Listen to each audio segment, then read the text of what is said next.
What if the key to solving modern disease wasn't in some high-tech lab, but was actually hidden in the diets of our ancestors? Well, today, we're going back to the 1930s to follow a Cleveland dentist on a pretty radical globe-trotting quest, a journey to find the root cause of what he called physical degeneration. Now, to really get what he was trying to do, you have to understand the world he was living in. The 1930s, on the surface, were all about progress. We're talking skyscrapers, automobiles, radios, but underneath it all, a serious health crisis was brewing. A U.S. Public Health Service report from the time put out this startling statistic. 1 in every 20 people was too sick to go about their daily life. Think about that. Chronic illness was on the rise.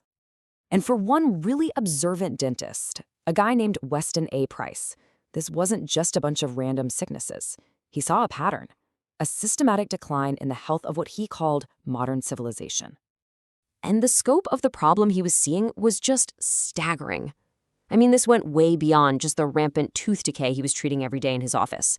He was documenting rising heart disease, crippling arthritis, and alarmingly high rates of tuberculosis. He even noticed changes to people's actual physical structure, their faces getting narrower, their teeth crowded. To put it simply, people just weren't as physically robust as their ancestors had been. So this brings us to our protagonist, Dr. Weston A. Faced with watching this decline happen right in front of his eyes, he decided to do something, well, something completely unconventional. Dr. Price saw that his patients seemed to be getting sicker with each passing generation, but his idea about why was pretty radical for the time. He started thinking maybe the problem isn't something bad we've added to our modern lives, but something essential that we've taken away, specifically from our food. And that led him to this game-changing question that would launch a decade-long journey around the world. Instead of focusing on sick people, what if he did the exact opposite? What if he went out and studied the most vibrantly healthy people he could find? He decided to seek out the most isolated peoples on Earth to act as the control group for his grand experiment. So for 10 years, Price and his wife packed their bags and traveled the globe, from frozen tundras to tropical islands, just documenting the health and the diets of these isolated groups. And what they found, well, it would challenge the very foundations of modern nutrition. Their journey kicked off in the super isolated Lochintal Valley, deep in the Swiss Alps. Here, the people lived on really simple stuff, whole rye bread and this incredibly rich raw dairy from cows grazing on lush mountain pastures. And the result? Just amazing health. We're talking almost total immunity to tooth decay. Okay, so from Switzerland, they traveled to the windswept Isle of Lewis in Scotland. The soil there wasn't great for farming, so the Gaelic fisher folk ate what the sea gave them, lots of oats and an abundance of seafood. And get this, that included nutrient-packed organ meats like baked cod's head stuffed with cod's liver. A totally different diet, right? But guess what? Same result, superb physical health. Now let's go somewhere completely different. We're talking isolated Inuit communities way up in Alaska. No dairy, no grains, no vegetables here. Their diet was almost entirely animals from the sea and the land. Fish, seal oil, caribou, with a real focus on organ meats and fish eggs. And despite that harsh environment, they had these magnificent teeth and just incredible vitality. Then, in Africa, he studied tribes like the Maasai, who lived largely on the products of their beloved cattle, milk, meat, and even blood. He documented that this diet produced some of the tallest, strongest, and most physically robust people he encountered anywhere on his entire journey. So think about it. All over the world, in vastly different climates with completely different diets, Price found this one consistent pattern of incredible health. But his research had a part too, and honestly, it's pretty tragic. He started documenting what happened when these groups came into contact with the modern world. This was it, the critical question. What happened when a trading post opened up down the road? What happened when these isolated people could suddenly buy the same foods his patients back in Cleveland were eating every single day? Well, the results were immediate, and they were devastating, and we are talking within a single generation. Broad, strong facial structures gave way to narrower faces with crowded, crooked teeth. Near-perfect immunity to tooth decay? Gone, replaced by rampant cavities. And that robust immunity to diseases like tuberculosis? It just plummeted. And this wasn't a fluke.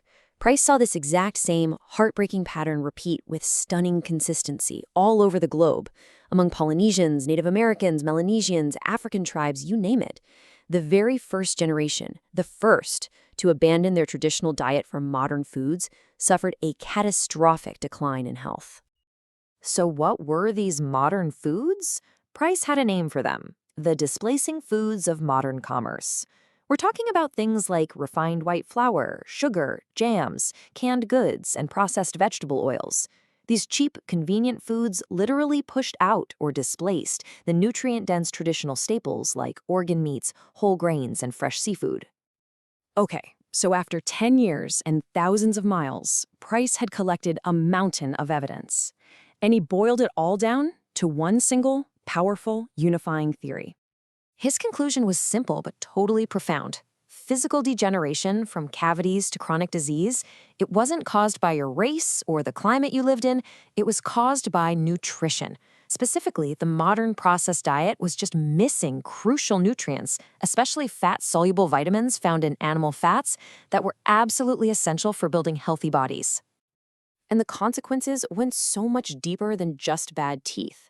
Price argued this deficiency led to those narrowed faces, which could impact everything from how you breathe to your immunity.